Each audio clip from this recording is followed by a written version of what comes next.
Glória a Deus. Boa tarde, mulheres que vencem. Diga assim comigo: a minha boca é executora das promessas de Deus. Hoje de manhã até me emocionei, porque tudo que o pastor Maico pregou está aqui no meu esboço.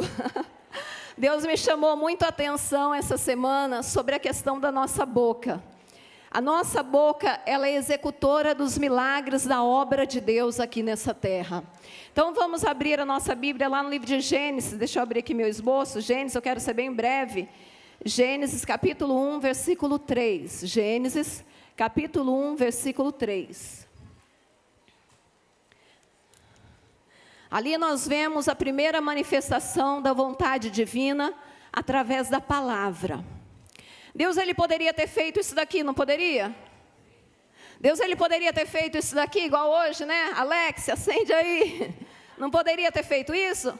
Poderia. Mas o que ele fez? Ele usou a boca, a palavra, para trazer criação, para trazer a luz em meio às trevas. Então Deus, ele disse: haja luz, e houve luz. Versículo 4, por favor. E viu Deus que era boa a luz, e fez Deus separação entre a luz e as... Então veja bem, Deus, ele viu que a luz era boa, e ele separou a luz das trevas. Amadas, não há comunhão entre luz e trevas. Não tem como Deus agir na nossa vida e através das nossas vidas, se nós emprestarmos a nossa boca para Satanás. Nós precisamos alinhar as nossas palavras à vontade do nosso Deus. Somente assim nós vamos ver os milagres de Deus acontecendo. Muitas vezes você, mulher, fala: pastora, mas é só um desabafo. Eu estou comentando com a minha amiga para ela orar comigo acerca do meu marido. Para você é um desabafo. Vira para quem está do seu lado e fala assim: para você é um desabafo. Mas para Satanás é um decreto. Aquilo que você desabafa aqui, Satanás, ele pega e ele tem legalidade para agir na sua vida. Provérbios 18, 21, vamos lá? Provérbios 18, 21. Provérbios 18, 21. A morte e a vida está no poder do quê? E aquele que a ama comerá do seu fruto. Então a morte e a vida está no poder da nossa língua. Com ela nós abençoamos, mas também com ela nós amaldiçoamos. Nós precisamos entender que Deus, ele nos deu uma língua com a capacidade de criação. Assim como Deus criou tudo através da palavra, ele passou para nós também esse poder da criação através das nossas palavras. Então, se eu disser: a minha vida não tem jeito, a minha vida não vai ter jeito. Se eu disser: o meu filho nunca vai mudar, ele nunca vai mudar. Tem muitas pessoas que ela ora, jejua, se consagra, mas com a sua boca ela perde tudo aquilo que ela fez. Deus nos ensina a profetizar, chamar à existência as coisas que não são como se já fossem. Sabe por que você está passando essa luta hoje? Porque lá atrás você profetizou o que você está vivendo hoje. Nós precisamos usar a nossa boca falando da palavra de Deus. Não há aliança entre trevas e luz. A palavra de Deus, ela tem que estar junto de mim, na minha boca e no meu coração. Essa é a palavra da fé que nós pregamos. E não é fácil, é uma resistência, é um processo, porque muitas vezes nós sentimos na nossa carne, sentimos o nosso corpo, mas nós não podemos falar aquilo que nós sentimos. Nós temos que falar aquilo que nós cremos. Nós temos que falar aquilo que nós cremos. Veja bem, o Espírito de Deus pega Ezequiel, leva Ezequiel para o meio de um vale de ossos secos. Ali Deus fala para ele, o pastor Maico até citou isso hoje. Deus fala para ele o que? Profetiza conforme a minha palavra. Então você tem que olhar para o teu casamento e profetizar conforme a palavra de Deus.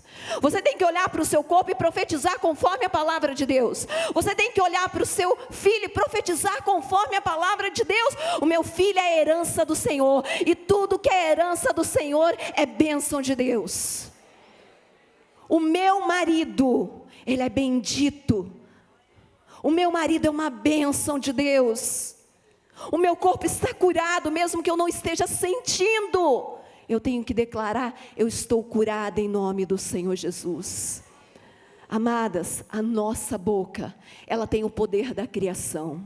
Às vezes nós oramos tanto: Senhor, muda o meu marido, Senhor, faz isso, Senhor, faz aquilo, Senhor, protege o meu filho. Nós queremos colocar os nossos filhos dentro de uma bolha, e não usamos a nossa boca para profetizar, para mudar destinos.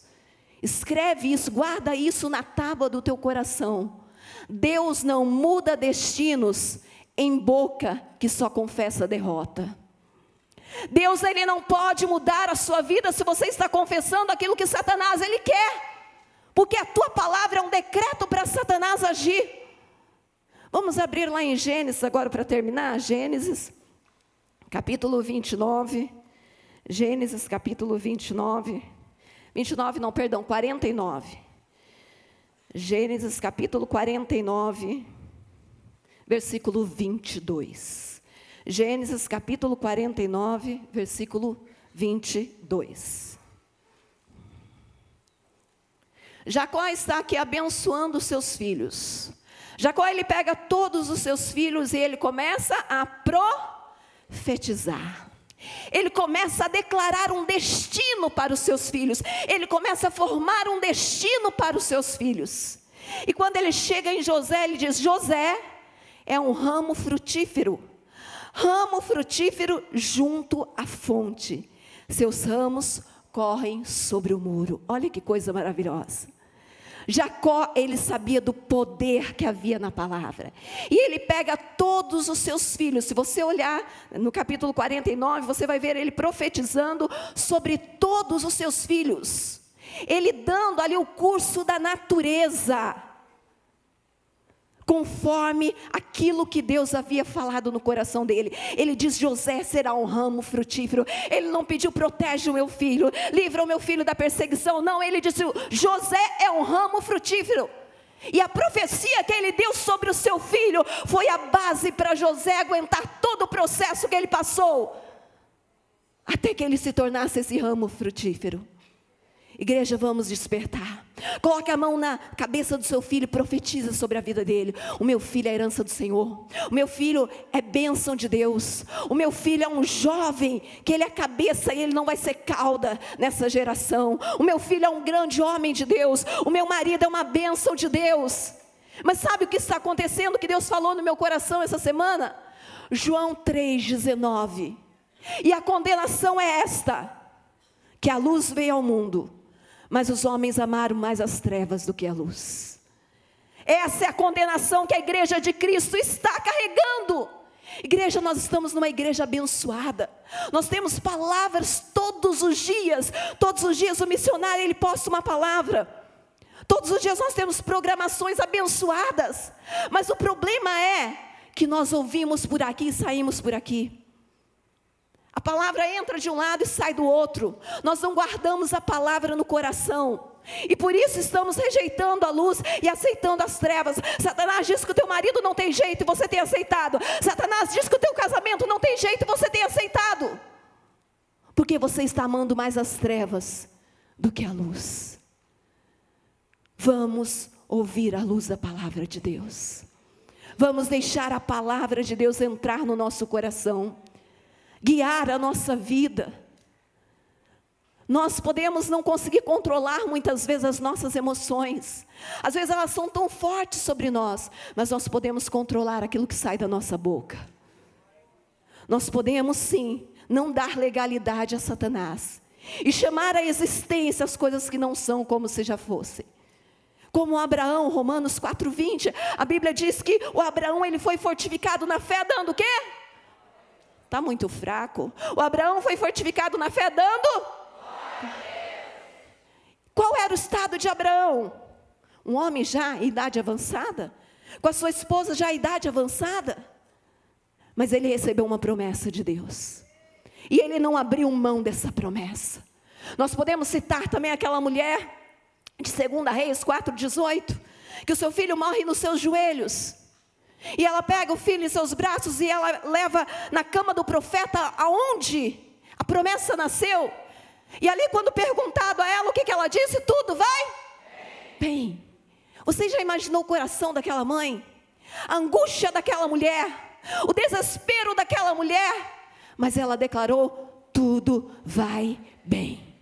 Vira para quem está do seu lado e diga: não entregue aquilo que Deus te entregou vivo a Satanás. Lute pelo teu casamento, lute pelo teu filho, lute pelos sonhos, pela promessa, pela semente que Deus colocou no teu coração, em nome do Senhor Jesus. A Bíblia diz: operando Deus, quem poderá impedir? Operando Deus, quem poderá impedir? E vamos aplaudir bem forte o Senhor Jesus. Amém, glória a Deus. Quando Deus ele opera, a igreja, ninguém pode impedir, em nome do Senhor Jesus.